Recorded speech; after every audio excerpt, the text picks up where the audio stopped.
All right, Sagittarius. Let's see what we got for Scorpio season. So astrologically, it's a little tricky actually. So Jupiter, our ruling planet, is in Gemini retrograde. And at the moment, Mercury is in Scorpio, but it will be moving into Sagittarius here just at the beginning of November. And we do have Venus in Sagittarius for the majority of the time. So this is feeling a bit extra philosophical, thinking about the past, thinking about old conversations, kind of going over old ideas, bit of a reviewing self-assessment type of energy. But with that Venus energy there as well, it's kind of like learning self-love, maybe a type of energy for us. So definitely, I think we'll also be rethinking like old relationships as well. With that Jupiter being retrograde, there is definitely this hint to the past that is happening. So collectively, we're all in a big state of transformation and letting go of old ways. And we're definitely going to all be feeling that. But specifically for Sagittarius, it feels a bit like self-transformation inwardly. So self-reflection, self-assessment, self-awareness, and becoming like extra philosophical again. So let's just pull the cards and see what we get for Scorpio season for us. So Scorpio season as a whole, the moon, getting lost in the ether there, right? So we're definitely looking within, probably facing some of the scary stuff, to be honest with you, stuff that we really haven't been wanting to face, and really kind of digging deep into that. It can feel heavy. With the sun in Scorpio, that is putting our conscious state, everybody's conscious state, in that Plutonian space. And that Pluto is at that 29th degree of Capricorn. It is breaking down old structures, breaking down old ways of doing things, old thought processes. And I think a lot of us are really going to be in our heads about a lot of this stuff. And it could feel very heavy. So just keep that in mind. Kind of feel like you're drowning almost. Something unexpected. This was not the one I wanted. Not the one this is mine, by the way. I'm a Sagittarius and I did not want this one, the Lovers.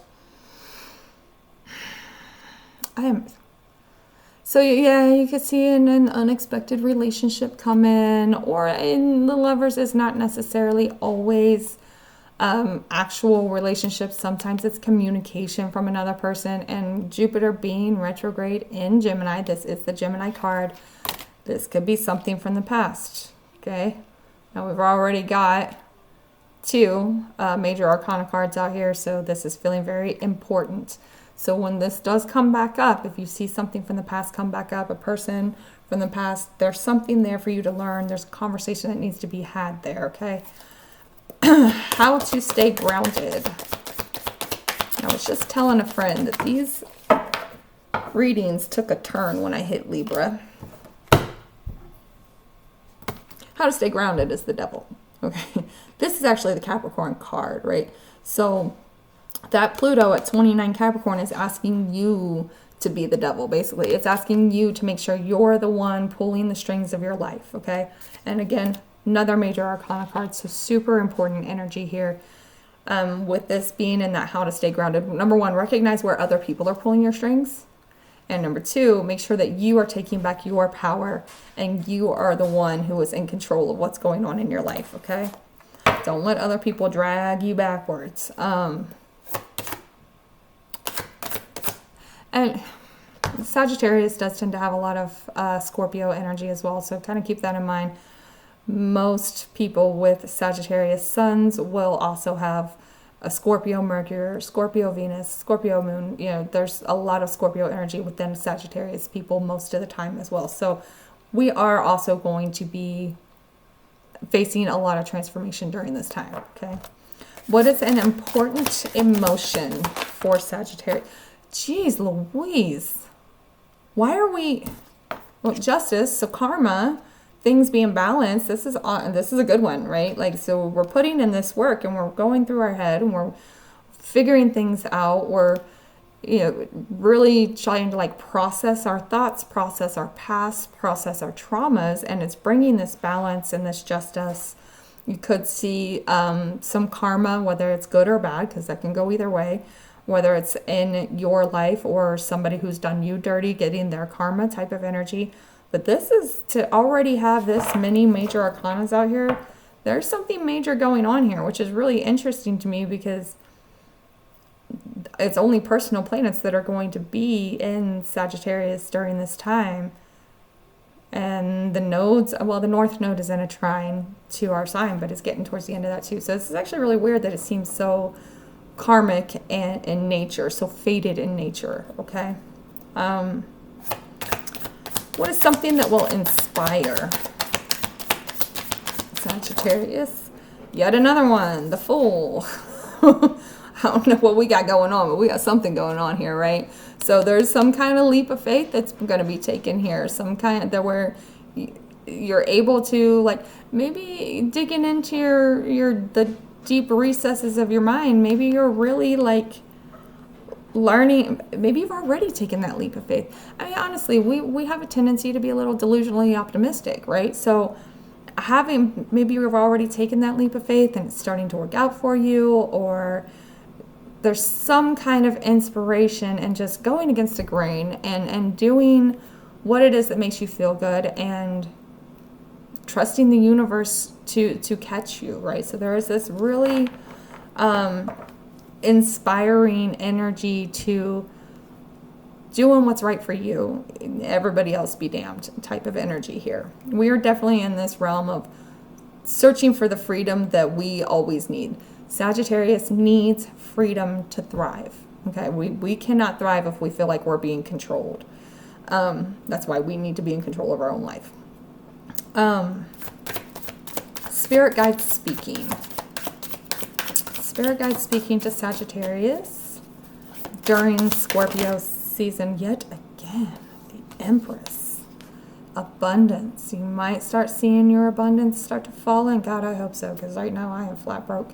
So we're starting to see the things that we've been growing, the things that we've been trying to create, starting to come to fruition.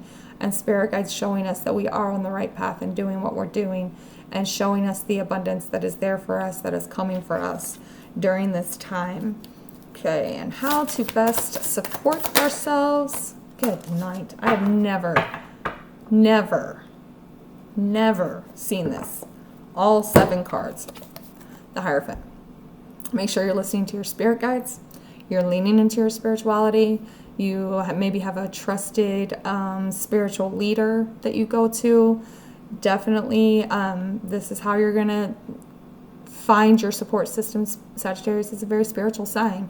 So really lean on that. Lean on listening to your spirit guides and your belief systems during this time. You might also be kind of sort of reviewing your belief systems during this time too, so kind of keep that in mind as well.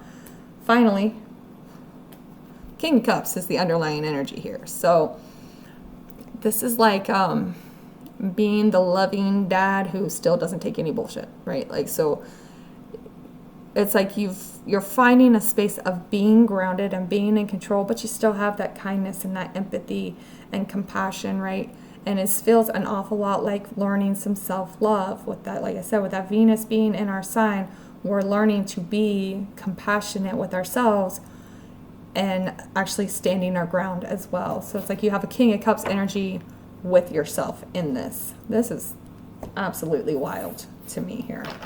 Let's pull some clarifiers for the moon, shall we? See if we can keep it going. 10 of Cups. Emotional happiness and fulfillment. A space of being emotionally grounded. I also think we're going to see a lot of like intuition kicking up too with Jupiter retrograde, because that can be a very intuitive thing as well. There's that Fool again, that confirmation of taking that leap of faith, right? So we've got 10 of Cups and the Fool. So this moon energy is definitely bringing up a sense of taking that leap of faith for your own emotional fulfillment. With the King of Wands, bringing those together, going after something that really gives you fire, gives you drive, gives you that spice to want to keep going, right? And doing this like internal reflection of the moon and really digging into your mind and your fears is going to help you find what that space is that really lights you up. Seven of Swords is on the bottom here. So this has been coming up a lot for me lately as like disassociation, like things that people say or do or push on me tends to show up as me like shutting down. And that's where I'm seeing this Seven of Swords come up a lot, is when somebody else decides that they don't like how I'm doing things and they think I should be doing it a different way, even if they're not doing it intentionally, they're not like trying to control me or whatever. But when they say the things to me, it makes me feel like that's what they're doing, and I just shut down, right? So this could be like you've been feeling like maybe things are out of your control, or other people are pushing their ideas or their expectations on you, and you start kind of digging into yourself and figuring out like, why is this holding you down? Why does this make you feel so heavy? What do you need to do to get out of this? And what is it that really helps to light you up and get you away from that feeling there? Let's pull oracles. What is influencing Sagittarius? Yeah, these readings have taken a real turn since I hit Libra. It's very interesting here.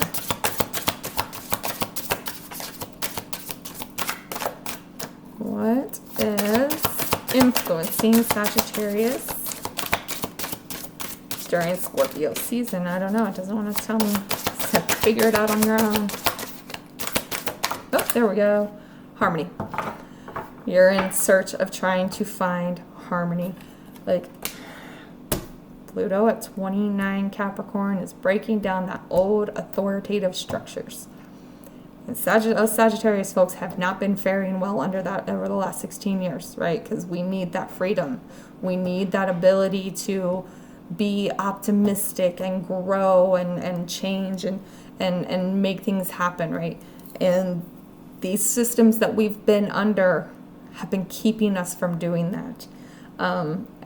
So there is this need for this harmony to really get us to where we're able to be more in like a spiritual space, a space where we can grow and expand and learn and have that freedom to be able to do that, okay? What is our advice during this time? And maybe that's why this seems so karmic and so fated for Sagittarius, is the fact that we really do not do well under this Capricorn and Pluto, or Pluto and Capricorn energy. That using authoritative measures to control, that's not for us, man. That is really not for us. Advice, healing, working on that. Why is that not working for you? Like really doing the work, because we have been beaten down for a hot minute here. Okay, look at freedom on the bottom. Just says it all right there. All right, so this healing. This has been beating us down for quite some time. We've got a lot of healing work to do. We have to be able to, it's like that radical self-acceptance type of energy where you've got to get back to who you really truly are and being able to find that space where you can enjoy freedom again, because we've just been being held down for so long. And now we need to heal all of that trauma that has been causing over these years.